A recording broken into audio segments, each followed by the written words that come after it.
The Battle of Golden Hill was a clash between British soldiers and the Sons of Liberty in the American colonies that occurred on January 19, 1770 in New York City. Along with the Boston Massacre and the Gaspé Affair, the event was one of the early violent incidents in what would become the American Revolution. Background: during the imperial crisis with Britain in the 1760s, the Sons of Liberty in New York City sometimes erected Liberty poles to symbolize their displeasure with British authorities. The first such pole was put up in City Hall Park on May 21, 1766, in celebration of the repeal of the 1765 Stamp Act. The British hated this pole and chopped it down in August in protest of the fact that the New York government had refused to enforce the Stamp Act. Another pole was put up which was quickly cut down. A third pole was put up which stayed up until 1767 when British soldiers cut it down in anger of seeing colonists celebrating the anniversary of the repeal of the Stamp Act.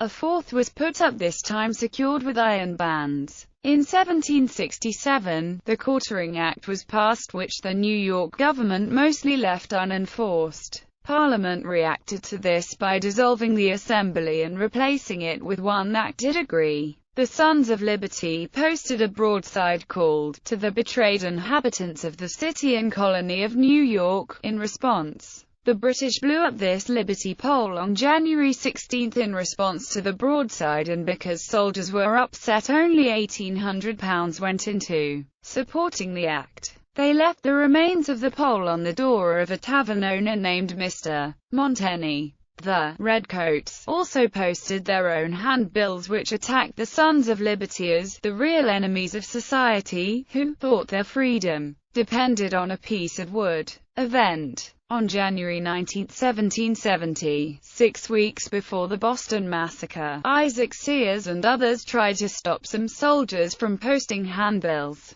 Sears captured some of the soldiers and marched his captives towards the mayor's office, while the rest of the British soldiers ran to the barracks to sound the alarm. A crowd of townsfolk arrived along with a score of soldiers. The soldiers were surrounded and badly outnumbered. Fellow soldiers try to rescue them but are ordered to their barracks. As they are being escorted to their barracks, they reach Golden Hill, where an officer says, "Soldiers, draw your bayonets and cut your way through them." More soldiers arrived and a group of officers arrived to disperse the soldiers before the situation got totally out of hand. Several of the soldiers were badly bruised and one had a serious wound. Some of the townsfolk were wounded and one had been fatally stabbed. Effects: although several people were wounded in the event, no one was killed. It also made Alexander McDougall become famous in the area and later a general in the Continental Army. After the battle, the last Liberty pole was raised on February 6, 1770, though the event was not as famous as the Boston Massacre. It was remembered in 1898 with a plaque on the site of the battle, in current-day Eden's Valley. However, the building was demolished and the plaque disappeared.